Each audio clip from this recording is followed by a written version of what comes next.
بسم اللہ الرحمن الرحیم۔ سب سے بڑا گناہ معاشرے میں ہو رہا ہے، لیکن جس گناہ کی طرف بندے کی توجہ نہیں ہے۔ کہ قرآن میں آیا تھا قل انما انا بشر مثلکم یوحی الی، میں وہ بشر ہوں جس پر وحی پروردگار عالم نازل آتی ہے۔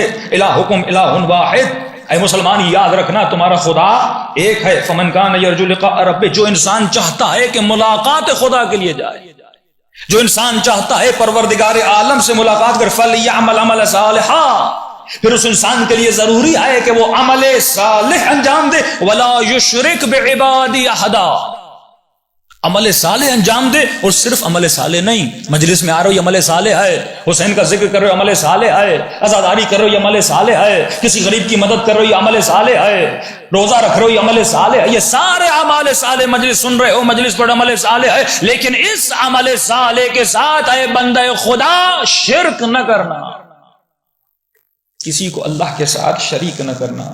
پروردگارا کیا مطلب شرک نہ کرنا؟ اس کا مطلب یہ ہے کہ میں سبحان اللہ کی جگہ پہ، سبحان ربی العالی کی جگہ پہ، رب کی جگہ پہ مثلا کسی اور کا نام لاؤں؟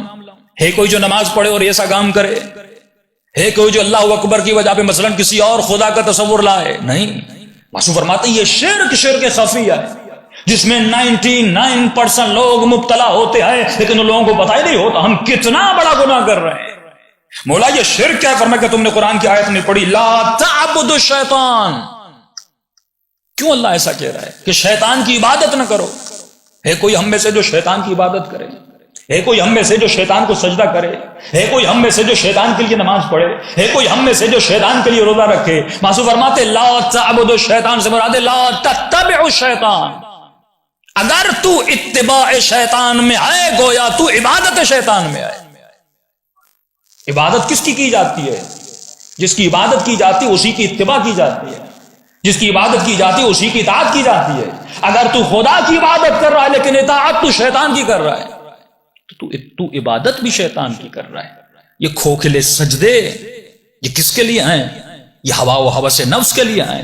لیکن تجھے یہ دیکھنا ہے 24 آورز تمہاری زندگی کا جو لائف سٹائل ہے وہ کس کے لیے ہے؟ پروردگار عالم کے لیے ہے یا شیطان کے لیے ہے؟ تمہاری سوچ، کیا تم نے اس سوچ سے براعت کی ہے جو شیطانی سوچ تھی؟ اب اتباع تمہاری کس پر ہے؟ اب آواز آتی ہے کہ میں کس کی اتباع کرتا ہوں۔ اب معاشرے میں چلے جائیے، ویسٹرن معاشرہ کہتا ہے مال جمع کرو، حسین کہتا ہے کہ مال کو اللہ کی راہ میں دو۔ فرق دیکھ رہے ہو دونوں سوچوں کا؟ وہ تجھے جمع کرنے کی طرف ترغیب دیتا ہے، حسین تجھے لٹانے کی ترغیب دیتے ہیں۔ اسلام کہتا ہے اچھائی کو چھپاؤ، ویسٹرن معاشرہ کہتا ہے اچھائی کو دکھاؤ۔ کسی غریب کو کچھ دے رہے ہو فیس بک پہ چڑھا دو، کسی کی مدد کر رہے ہو فیس بک پہ دکھا دو۔ وہ تجھے دکھانے کی ترغیب دیتا ہے، اسلام تجھے چھپانے کی ترغیب دیتا ہے۔ اسلام مال لے کر اور غریبوں میں تقسیم کرنے کی ترغیب دیتا ہے، وہ تجھے مال کو جمع کرنے کی ترغیب دیتا ہے۔ اسلام قرآن میں آواز آتی ہے من یقرض اللہ قرضا حسنا، اسلام تجھے قرضہ دینے کی ترغیب دیتا ہے کہ کسی مومن کو قرضہ دینا مستحب ہے، استحباب ہے، لیکن قرضہ لینا مکروہ ہے۔ اسلام میں قرضہ لینا مکروہ ہے لیکن دینا مستحب ہے۔ لیکن وہاں پہ کیا ہے؟ وہ سنت الہی نہیں ہے۔ وہ اگر کسی کو قرضہ دیتے ہیں تو 10 چیک ساتھ میں لیتے ہیں۔ ٹوٹلی یہ معاشرہ تضاد میں ہے۔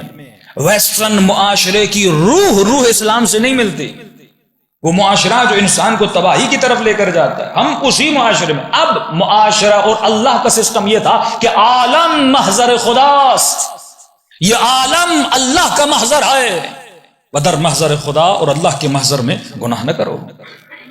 یہ الہی قانون تھا۔ ایک ایسا انسان جو اللہ کے محضر کو محسوس کرے، حضور خدا کو محسوس کرے اپنے پورے وجود سے، اور اللہ کے حضور کو سمجھ کر گناہ نہ کرے۔ لیکن اس کا معاشرہ ایسا نہیں ہے، وہ بھی لوگوں کو کچھ برائیوں سے روکتا ہے، لیکن اس معاشرے کی بنیاد قانون ہے۔ مثلا آپ کے پاکستان میں قانون بہت ہے نا، لیکن عمل ہے؟ عمل نہیں ہے۔ قانون جب ہٹتا ہے تو بندہ گناہ کر دیتا ہے، لیکن جب انسان حضور خدا میں آتا ہے، وہ جنگل میں بھی ہو گناہ نہیں کرتا، اسے پولیس کا ڈر نہیں ہوتا، اسے محضر خدا کا ڈر ہوتا ہے۔ کہ امام نے فرمایا شیعہ کی نشانی ہے وہ جیسا جلا میں ہوتا ہے یعنی جیسا جلوت میں ہوتا ہے ویسا خلوت میں ہوتا ہے.